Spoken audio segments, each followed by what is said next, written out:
Come gather round, people, wherever you roam,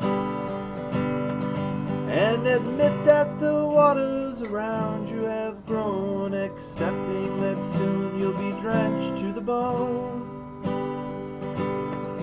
If your time to you is worth saving, you better start thinking, or you'll sink like a stone, for the times, they are a-changin'. Hey everybody, welcome back from spring break. If you have Mr. Rudy or Miss Strite for English 11, you are at the right place. All of your work for the rest of the year will now be here on this Google Classroom for all English 11 non-AP students.